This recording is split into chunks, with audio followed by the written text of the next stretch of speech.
Bismillahirrahmanirrahim. Assalamu alaikum students. Welcome to SSS Educational Channel. We were studying unit number 3 and the title of the unit is Reproduction in Plants. This is the 7th video for this unit and we are following KPK textbook board for class 7 and the subject is science. बच्चों हमने पूरा unit पिछली सारी videos में पढ़ लिया था और उसके की पॉइंट्स भी डिस्कस कर लिए थे। आज इंशाल्लाह हम इसकी एक्सरसाइज शुरू करने लगे हैं। The first question is multiple choice questions और पहला क्वेश्चन है which one of the following is the female sex organ in plants. इसका पूरा है ये female sex organs in plants. तो कौन सा है जी? Stamen, carpel, petal, sepal. आपको अच्छी तरह पता है कि carpel is the female sex organ. Potato is asexually produced through, और इसका आंसर है लेयरिंग के जरिए नहीं, कटिंग के जरिए नहीं, ग्राफ्टिंग के जरिए नहीं, और this right answer is tubers. Potatoes को हम ट्यूबर्स भी कहते हैं। Self pollination occurs between the same flower, different flowers, flowers of different plants, और सेम और different flowers of the same plant. तो fourth one is the right answer. Self pollination में ये जरूरी है कि प्लांट तब्दील ना हो, ठीक है, चाहे एक ही फूल हो एक प्लांट का या दो मुख्तलिफ फूल हो, लेकिन प्लांट तब्दील ना हो, सेम और different flowers of the same plant. Seed develops from ovule, ovary, anther, both ovary and ovule. Seed किस तरह से बनता है? ओव्यूल के जरिए बनता है, ओवरी से बनता है, एंथर से बनता है, या बोथ ओवरी एंड ओव्यूल। तो सीड जो है वो ओव्यूल से बनता है। Which one of the following is not a reproductive structure? Sepal, carpel, ovule या पोलन ग्रेन। तो आपको मालूम है कि कार्पल फीमेल रिप्रोडक्टिव पार्ट है, ओव्यूल से तो सीड बनता है, वो भी जाहिर है रिप्रोडक्टिव पार्ट है, और पोलन ग्रेन्स को हम मेल सेक्स सेल्स कहते हैं। तो इसलिए sepal is the non reproductive structure, ठीक है, या इसको वेजिटेटिव पार्ट ऑफ फ्लावर भी कहते हैं। इसके बाद बच्चों क्वेश्चन आंसर्स हैं और हम पहले 4 क्वेश्चन अभी करेंगे। Insect pollinated flowers produce fewer and large pollen grains than wind pollinated flowers. Why? The wind pollinated flowers produce, यहाँ पर बेटा then के बाद wind का लफ्ज था जो यहाँ पर छुप गया है, तो उसको आप क्वेश्चन आपके सामने बुक में लिखा हुआ है कि सवाल क्या है। सवाल ये है कि जो फ्लावर्स इंसेक्ट्स के जरिए पोलिनेशन होती है तो उनके पोलन ग्रेन्स थोड़े क्यों होते हैं, ज्यादा होते हैं या थोड़े होते हैं, और जो विंड के जरिए होती है वो अगर ज्यादा होते हैं तो क्यों।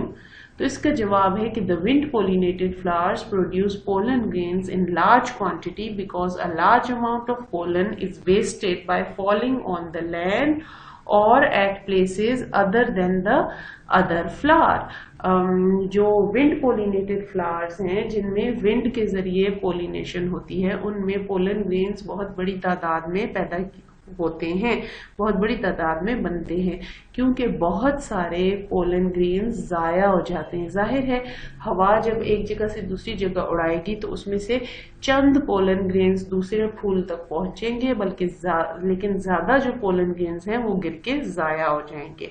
और दूसरी बात ये कि जो इंसेक्ट्स हैं वो तो जरूर एक पौधे से दूसरे पौधे पे जाएंगे, तो वहां पर पोलिनेशन होनी आसान है।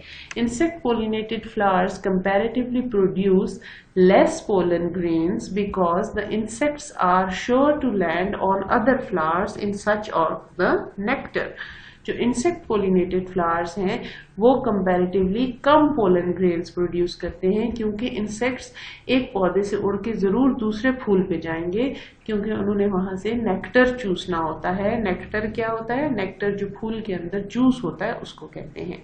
Therefore they produce less quantities as there are no excess pollen grains produce. तो इसी वजह से जो विंड पोलिनेटेड फ्लावर्स हैं उनमें पोलन ग्रेन्स ज्यादा पैदा होते हैं, जबकि इंसेक्ट पोलिनेटेड फ्लावर्स में पोलन ग्रेन्स थोड़े पैदा होते हैं। Why pollen tube is important in fertilization? Pollen tube formation is important for sexual reproduction to occur in seed plants. Pollen tubes act as conduits to transport the male gametes in pollen grains to the ovary of the flower. Pollen tube का बनना बहुत अहम होता है sexual reproduction में, और उसी के जरिए सीड बनता है। किस तरह से कि पोलन ट्यूब्स रास्ता कॉन्डुएंट होता है, एक ट्यूब नुमा रास्ता जो किसी चीज को एक जगह से दूसरी जगह लेके जाए। तो पोलन ट्यूब जो है वो मेल गैमीट सेल्स को एक जगह से, यानी जो स्टिग्मा है वहां से ओवरी ऑफ द फ्लावर में लेके जाते हैं। जो कार्पल के ऊपर का खुला हुआ हिस्सा होता है उसको स्टिग्मा कहते हैं। When pollen grains reach the stigma of the flower, a pollen tube is made which takes the male sex cells down to the ovary of the plant. अब क्या होता है कि जब pollen grains stigma of the flower तक पहुंचते हैं, stigma flower का एक हिस्सा है जो ऊपर ट्यूब की शक्ल में मुंह उसका खुला हुआ होता है, वहां से पोलन ग्रेन्स एक पतली सी ट्यूब बनाते हैं और उस ट्यूब में मेल सेक्स सेल्स नीचे ओवरी तक चले जाते हैं। जैसे ही वो ओवरी तक पहुंचते हैं वहां पर एग के साथ मिल जाते हैं और फर्टिलाइजेशन हो जाती है। थर्ड क्वेश्चन है differentiate between self pollination and cross pollination. Self pollination is the transfer of pollen grains from the stamen to the stigma of the same flower और the different flower of the same plant. ये बात आपने याद रखनी बेटा कि self pollination में पौधा तब्दील नहीं होता, इसीलिए ये सेम प्लांट हमने बोल्ड करके लिखा है कि सेल्फ पोलिनेशन का मतलब ही ये है कि पोलन ग्रेन्स स्टेमन से स्टिग्मा तक पहुंच जाएं, लेकिन एक पौधे के स्टेमन से जब वो दूसरे पौधे के स्टिग्मा में पहुंचते हैं तो उसे क्रॉस पोलिनेशन कहते हैं। अलबत्ता एक पौधे के स्टेमन से उसी पौधे के स्टिग्मा तक पहुंचे तो उसे सेल्फ पोलिनेशन कहते हैं। हाँ, सेल्फ पोलिनेशन में ऐसा जरूर होता है कि बाज दफा एक ही फूल के अंदर पोलिनेशन होती है, यानी एक ही फूल का स्टेमन और एक ही फूल का स्टिग्मा, और स्टेमन से पोलन ग्रेन स्टिग्मा तक पहुंच जाते हैं। और बाज दफा ऐसा होता है कि उसी पौधे के दो मुख्तलिफ फूलों के दरमियान ये होती है। यह आपने याद रखना है कि सेल्फ पोलिनेशन में सेम प्लांट होता है, while cross pollination is the transfer of pollen grains from the anther to the stigma of a flower on another plant of the same species. ठीक है, कि जो क्रॉस पोलिनेशन है उसमें किसी दूसरे पौधे तक पहुंचती है, एक पौधा नहीं होता। क्रॉस पोलिनेशन में दो पौधे इन्वॉल्व होते हैं। अलबत्ता ये जरूरी है कि वो सेम स्पीशीज हो। सेम स्पीशीज का मतलब ये है कि गुलाब हो या सनफ्लावर हो, ऐसा ना हो कि एक पौधा गुलाब का हो और एक पौधा सनफ्लावर का हो, दोनों पौधे एक ही किस्म के हों। Fourth question, can cross pollination take place between a sunflower and a rose. ये बात अभी मैंने आपको बताई कि क्रॉस पोलिनेशन भी मुख्तलिफ किस्मों के पौधों के दरमियान नहीं हो सकती, एक ही किस्म का पौधा होना जरूरी है। Cross pollination cannot occur between plants of different species. It can occur within sunflowers of different varieties, but sunflowers cannot activate pollination with flowers of different species such as roses or lilies. ऐसा तो हो सकता है कि sunflower की मुख्तलिफ किस्में हो, कोई बहुत बड़ा सनफ्लावर हो, कोई बहुत छोटा सनफ्लावर हो, कोई बहुत ज्यादा पीले रंग का हो, कुछ कम पीले रंग के सनफ्लावर्स हो। मुख्तलिफ किस्में तो हो सकती हैं, लेकिन होने चाहिए कि वो पौधे सारे के सारे सनफ्लावर के ही हों, तभी उनके दरमियान पोलिनेशन हो सकेगी। ऐसा नहीं हो सकता कि सनफ्लावर यानी सूरजमुखी के फूल की पोलिनेशन गुलाब के फूल के साथ हो सके, ऐसा नहीं हो सकता। The plant should be of the same species, एक ही स्पीशी के प्लांट्स होने चाहिए। Describe the process of the formation of fruit. फल के बनने के अमल को बयान करें। After pollination and fertilisation, carpels specially ovary develops into the fruit tissue that we eat.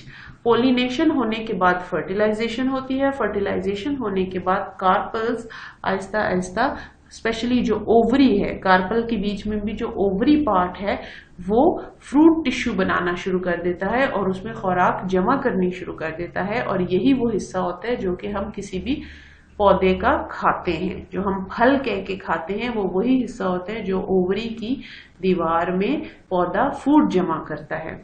The ovules develop into seeds. उसी ओवरी के बीच में ओव्यूल्स होते हैं और वो बीज बन जाते हैं। आपने देखा होगा कि हमेशा फ्रूट के बीच में बीज होते हैं। अमरूद के बीज देखिए वो फ्रूट के बीच में है, तो ओव्यूल्स जो है वो सीड्स बन जाते हैं और ओवरी की जो दीवार होती है उसमें पौधा फूड स्टोर करना शुरू करता है और वो फूड फ्रूट बन जाती है। Flowers with one carpel only require fertilisation of one of the two ovules to produce.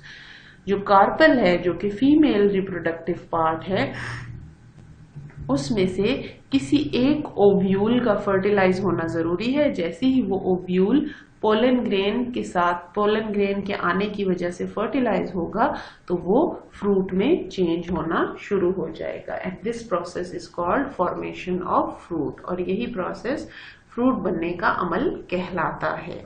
बच्चों, ये सारे क्वेश्चन आंसर आपने अपनी कॉपी में लिखने हैं। पहले इनको गौर से सुन लें, अच्छी तरह समझ लें और फिर उसके बाद इनको अपनी कॉपी में लिखिए और अच्छी तरह से याद कीजिए।